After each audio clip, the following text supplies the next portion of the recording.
Olá, alunos de Ciências Biológicas, boa noite. Iniciamos mais uma aula de Ecologia de Populações e Comunidades. Venho pedir e também, ao mesmo tempo, agradecer pelas considerações, pelo esforço de vocês, pela dedicação. E agora, nesse segundo bimestre, possamos aí continuar com o mesmo empenho que nós finalizamos o nosso primeiro bimestre. Bom, pessoal, neste momento, então, vou compartilhar a tela com vocês para a gente iniciar a nossa aula. Só um minutinho aqui, vamos só compartilhar, ok? Então, estamos aqui então com a tela compartilhada. Deixa eu só ajustar aqui.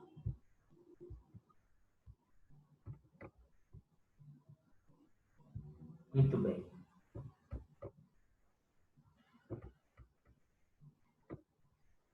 Bom, pessoal, então estamos aí com mais uma aula de ecologia de forma mais específica de comunidades. Bom, hoje nós vamos então iniciar mais um tema dentro de interações ecológicas. Lembrando que a nossa última aula estava relacionada ainda a um feedback quanto à nossa avaliação formativa 1. E hoje, então, como eu já estou adiantando, a interação ecológica de forma específica, que é as nossas interações intraespecíficas. Ok? Então, quando nós mencionamos a nossa interações intraespecíficas, nós estamos tratando de populações de espécies diferentes. No primeiro item, nós estamos aí em detalhe o que nós chamamos de predação.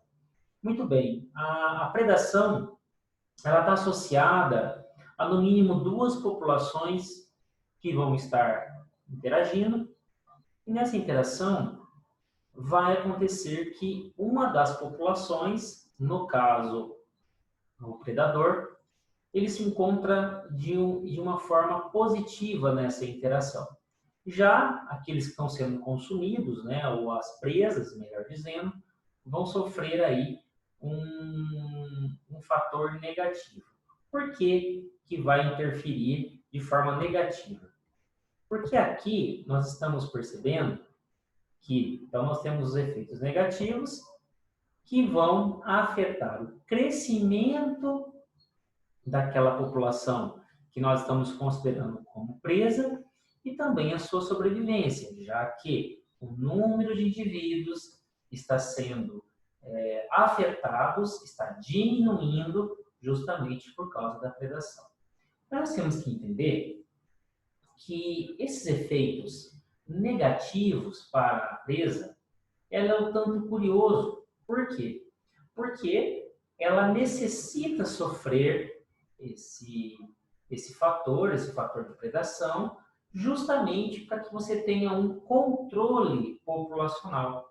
Então, por mais que isso seja positivo para todo o meio, eu digo um meio onde tanto presa quanto predador está inserido, né, acabamos, então, determinando de forma mais específica em que os predadores têm efeito positivo, é benéfico para ele, e negativo para quem é predado, ou seja, para a sua presa.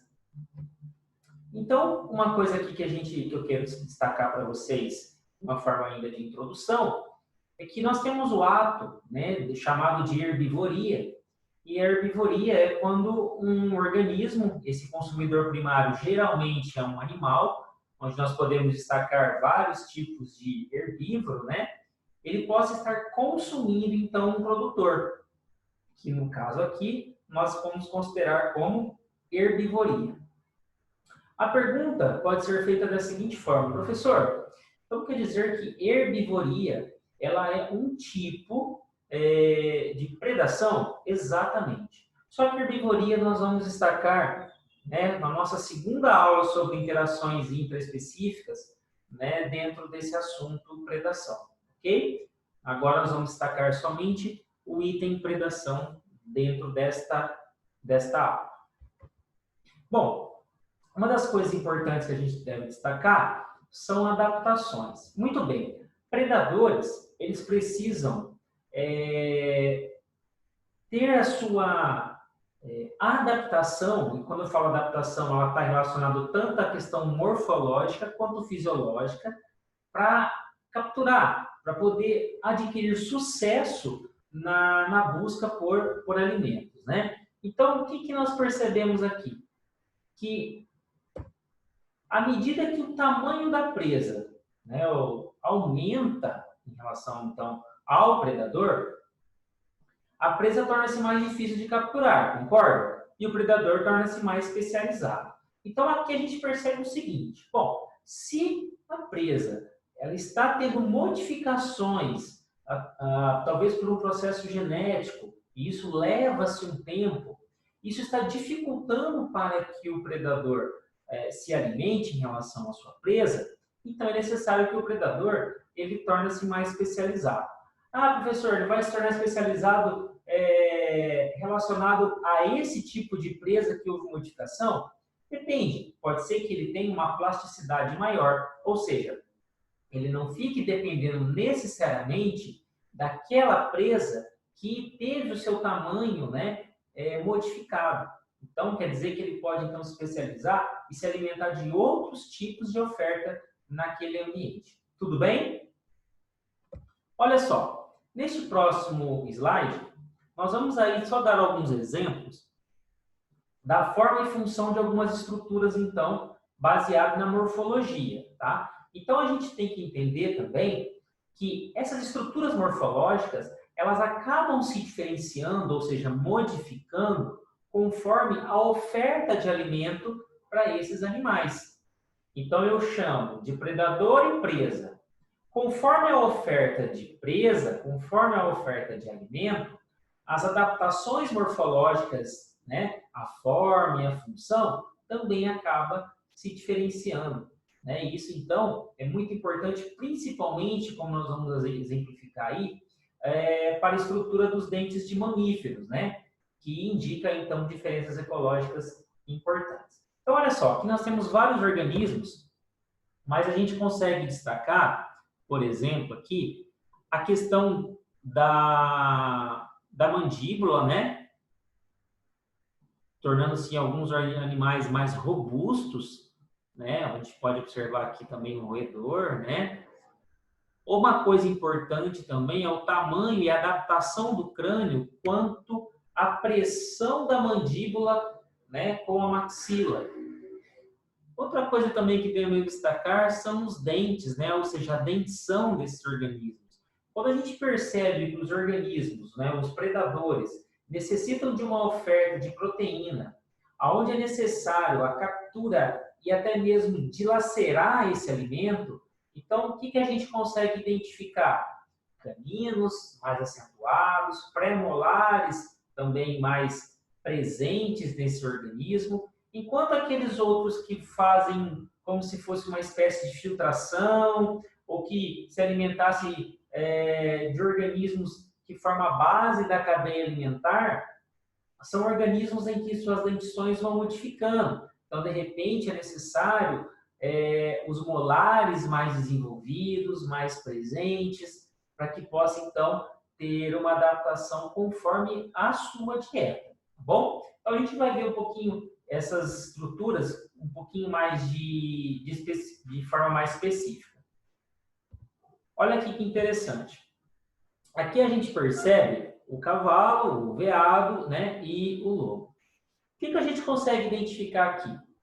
Que no caso do cavalo, os molares, que é o que está identificado aqui em vermelho, ele apresenta uma quantidade maior e tem como função específica a trituração, né? Triturar o alimento. Então, é muito importante a presença desses molares. Já os pré-molares aqui, né? Também está associado à questão de puxar também o alimento, né? Poder não rasgar, mas poder fixar o seu alimento específico na hora de de alimentar. E uma coisa importante que os cavalos eles conservam aí os incisivos, né? Principalmente os incisivos superiores, que aqui está localizado nessa região onde estou passando o cursor, que é importante para cortar, então, as plantas, ok?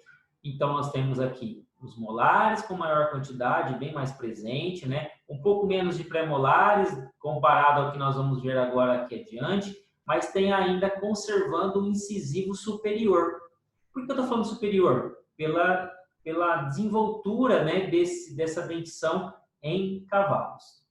Já no caso do veado, ele possui molares bem desenvolvidos. Então, olha só, os molares também bem desenvolvidos. Quando eu digo desenvolvido, eu não estou dizendo na quantidade de dentes, mas na espessura desses dentes, tá? Então, eles possuem molares aí mais desenvolvidos, né? Bem desenvolvidos, mais achatados, né? Que também é importante para poder estar aí triturando, né?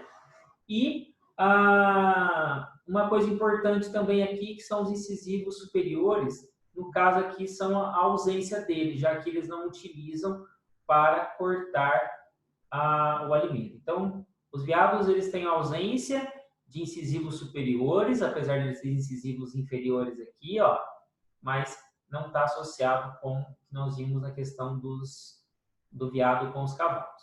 Já no caso do lobo, a gente já tem aí os caninos, né? E os pré-molares semelhantes a que nós chamamos de faca, justamente porque ele precisa segurar e puxar, né? E quando ele puxa, esses pré-molares aqui, é como se eles fossem, então, até o nome já diz, né? Facas para que ocorra o corte da proteína, o corte da carne, que é o alimento que ele vai estar adquirindo. Então, aqui, os incisivos e pré-molares, desculpa, os incisivos e os caninos servem para segurar, né? E para puxar. Já os pré-molares já vai ter uma função na necessidade de rasgar o alimento. Então, vocês percebem que isso está de acordo com a forma de alimentação, a dieta desses animais, né? Que é bem característica, então, quanto à sua dentição. Uma coisa interessante também é o encaixe da mandíbula, né? Que faz uma tração muito maior de força do que nos veados e também nos cavalos. Bom, então isso é o encaixe entre a mandíbula, né? E o crânio, principalmente. Ok? Bom, aqui o que nós vamos ter? Nesse caso, em relação aos predadores, está dizendo, então, que alguns predadores, então, utilizam as pernas para ajudar a cortar o seu alimento. Então, por exemplo, vamos exemplificar aqui predadores que ajudam a cortar, né, o seu alimento em porções menores. Eu acho que, nesse momento, um exemplo bem típico, eu acho que, de repente, se o Felipe estiver assistindo esta aula neste momento, vai lembrar que ele mesmo possui, então, predadores na sua casa, né, Felipe? Que tem como auxílio, né, as suas pernas. Então, você tem lá a coruja, que tem essa estrutura para auxiliar, né, a aprender e depois ajudar até a cortar o seu alimento em porções menores, mas você tem os gaviões, a águia. Então, animais de rapina, ela tem uma característica importante, por isso tão desenvolvido, né, as suas pernas em relação à sua função dentro do ambiente. Outro que nós temos que destacar aqui, os predadores que consomem as presas inteiras. E também, Felipe, mais uma vez, já que você tem um zoológico na sua casa, né? Você também tem outro exemplo quanto a isso. Então, nós temos aí as serpentes, né? São animais, então, que necessitam de acabar engolindo o animal inteiro, consumindo inteiro as suas presas, né? Já que eles não possuem, então, estruturas de auxílio, né? Como, por exemplo, apêndices especializados para a captura, né, do organismo. Então, eu digo apêndices, né? Diferentemente da serpente que faz um mecanismo de constrição. Então, não está usando os apêndices, já que ele não possui. Tá? E outra coisa também, as aves que mergulham e acabam consumindo inteiro também o alimento, como, por exemplo, pequenos peixes. Os predadores que também apresentam especializações morfofisiológicas no trato digestório. Isso aqui é bem legal, por quê? Se a gente comparar, por exemplo, um organismo, um animal herbívoro de um animal carnívoro, o seu sistema digestório por completo, quando eu digo por completo, vamos relacionar assim, o estômago, o intestino delgado e o intestino grosso, por exemplo. A gente vai ter uma diferenciação quanto a isso. Por quê? Porque essa diferença ela é importante de acordo com a dieta, né? E também a absorção, a digestão e a absorção desses nutrientes, né, presentes então nesses alimentos que eles vão adquirir. Olha só um exemplo aqui. O que nós temos aqui? Nós temos o estômago sendo comparado, o intestino delgado e o intestino grosso.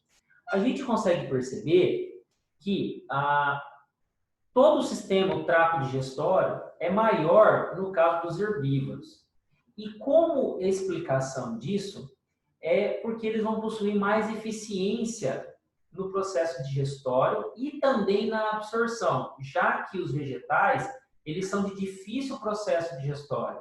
Então, quanto mais tempo ele passar no trato digestório desses organismos, no caso dos herbívoros, mais eficiência vai ser adquirido para, tanto no processo digestório, quanto também no processo de absorção.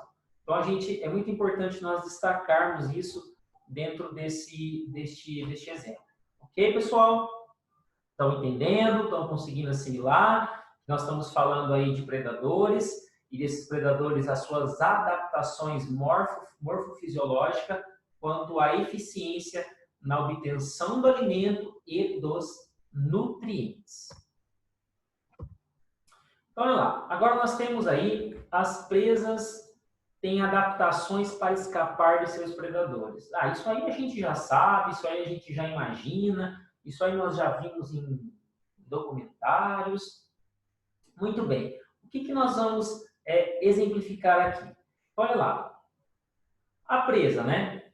Esconder-se, escapar e defender-se ativamente pode ser um mecanismo efetivo, dependendo das circunstâncias particulares em relação predador-presa. Muito bem. Então, assim, eles conseguem, de certa forma, estar dentro do ambiente e utilizar o ambiente a seu favor. Isso é muito importante.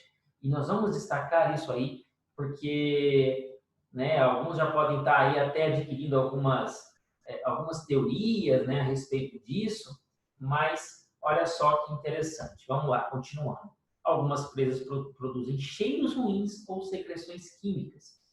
Então, esses odores, por exemplo, as cobras, as serpentes, algumas delas têm uma especialidade de produzir uma descarga cloacal. Essa descarga cloacal, a liberação desse odor, ele vai estar associado realmente a inibir, principalmente quando a serpente se encontra ameaçada. Então, existem algumas espécies de serpentes que têm como característica principal aí, a forma de fuga dela é a forma de descarga cloacal, né? Outros já podem secretar substâncias químicas que prejudicam o predador. E nesse caso, nós vamos exemplificar aqui o besouro bombardeiro. O que acontece? Vocês percebem que aqui ele está borrifando uma substância líquida, né? Que essa substância líquida, ela chega a uma temperatura aproximada da água quando sofre ali o processo de ebulição, né? E vocês sabem que quanto mais próximo ao nível do mar, essa ebulição ela acontece a 100 graus Celsius, ok? Então é uma forma de escapar em si essa presa de seu predador, borrifando então essa substância nociva aos seus predadores, né? Ou em direção aos seus predadores. Coloração críptica e de advertência. Ah, professor, eu conheço cobras, serpentes que têm colorações que advertem. Olha, gente, eu vou dizer uma coisa para vocês. Eu já ouvi alguns documentários dizendo que essas colorações servem como forma de inibição do predador, e também já vi situações em que não fez diferença alguma dentro desse aspecto, dessa teoria. Okay? Então, assim, a gente ainda tem algumas evidências aí que acabam afirmando, outras descartando quanto a isso. Então, essa coloração críptica que nós estamos falando, nada mais é do que uma camuflagem. Então, o que acontece? É uma mesclagem da cor dos indivíduos, né, que acabam utilizando a sua cor para inibir os seus predadores. Então, ele utiliza o próprio ambiente para isso. Ele se camufla no ambiente que ele está inserido. Tá? Então, é uma coloração críptica, né, de camuflagem. Só uma coisa importante, não é só para escapar dos predadores, tá? Também pode ser utilizado na caça, ok? Então, é bem importante a gente destacar. Olha só aqui, nós temos três exemplos. Nós temos aí a letra A, que é o mantídeo, né? A família do mantídeo, que é a mesma do louva-a-Deus. Então, vocês percebem que ele está utilizando a sua cor no meio que o circunda, que tem os mesmos aspectos de coloração. Nós temos aqui na letra B o famoso bicho-pau, que acaba também sendo um animal que acaba inibindo aí, né, de certa forma, camuflando-se, melhor dizendo, com os gravetos, né? E aqui um vagalume, né, que está uma coloração muito parecida com o suber, né, com a casca da árvore. Então a gente percebe aqui três indivíduos que utilizam então a sua coloração para camuflagem, coloração críptica. Outro exemplo também que nós vamos usar. Aqui nós temos um mantídeo, né? Esse mantídeo aqui é da Costa Rica, então o animal também está utilizando o ambiente para isso. E aqui um anfíbio, né? Um sapo arborícola da América do Sul, que também, tanto no mantídeo quanto nos anfíbios, eles também estão aí utilizando, né, aproveitando a sua coloração, né, camuflando então dentro desse ambiente, tá? Sendo então difíceis para serem identificados quanto aos seus predadores e também as suas presas, que podem então utilizar esse benefício para a caça e com certeza para a sua defesa. Bom, aí nós temos também a coloração de advertência, foi o que eu comentei com vocês no início. E, ó, presas que produzem compostos químicos nocivos, esses compostos eles se acumulam nos alimentos e anunciam o fato como padrão de cor notável. Bom, então, existem tanto, não é só animais, mas também existem vegetais que produzem então certas substâncias que ficam aderidos à sua massa, à sua biomassa. E daí essa substância química ela acaba sendo incorporada e distinguindo uma coloração diferenciada para os seus predadores. Então é uma forma de inibição, de inibir o predador de se alimentar desses organismos. E esses organismos, eles são organismos impalatáveis aí, ó, que apresentam uma coloração de advertência e eles se destacam muito quando eles estão mais próximos aqui, eles acabam se tornando mais próximos um do outro, né, para permitir essa advertência. Então, aqui são organismos impalatáveis, isso quer dizer que são organismos que não têm um sabor tão agradável para o seu predador, tá bom? A outra coisa que nós vamos destacar é o tal de mimetismo batesiano. Então, vamos só considerar bem importante aqui que a gente tem para falar. Nesse caso, O que está acontecendo? Nós temos aqui espécies que são consideradas palatáveis, então espécies que podem ser predadas e têm um sabor agradável. Essas espécies elas abandonam os padrões de camuflagem, ou seja, dos seus parentescos mais próximos, e se tornam semelhantes às espécies impalatáveis. Estão me entendendo? Então, elas acabam imitando as espécies que são palatáveis, agradáveis, elas acabam tendo um padrão de camuflagem próximo das espécies impalatáveis. Isso é o que nós chamamos de mimetismo. Então, olha aqui, para vocês verem. Aqui é o seguinte, nós temos 3 imagens, observem aí. Na imagem do meio, nós temos, no centro, né? Nós temos um mantídeo. É inofensivo e é palatável. Do lado direito, que vocês estão vendo, uma mariposa que também é palatável. Tanto o mantídeo quanto a mariposa desenvolveram a aparência desse organismo aqui da esquerda, que é a vespa, que, de certa forma, é um organismo impalatável. Então, a gente tem 2 organismos que possuem o padrão de espécies impalatáveis. Ok? Então, aqui a gente consegue ver essa diferença. Desculpa, gente. Foi inevitável. Olha lá. Um processo mulleriano, né? O que seria um processo mulleriano? Então, nós temos espécies que já são consideradas impalatáveis. Olha só. Espécies que já são consideradas impalatáveis, mas que elas acabam se assemelhando com outras que também são impalatáveis. Espera aí, professor, então não estou entendendo. Eu estou dizendo que existem espécies impalatáveis que acabam se tornando parecida com outras que também já não são impalatáveis. Exatamente. Olha só, muitas espécies formam um complexo de mimetismo mulleriano, nos quais cada participante é tanto modelo quanto imitador. Por exemplo, se eu tenho aqui, ó, essas 2 espécies são altamente impalatáveis, ou seja, elas servem de modelo, certo? Para as outras espécies. Essa espécie moderadamente impalatável, elas também são impalatáveis. Só que, para vocês entenderem, essa aqui, elas estão imitando estas, as altamente impalatáveis, e ao mesmo tempo, essas moderadamente impalatáveis, elas também estão servindo de modelo para outros organismos. Não nesse caso aqui. Então, ao mesmo tempo que ela é modelo, ela pode ser imitador.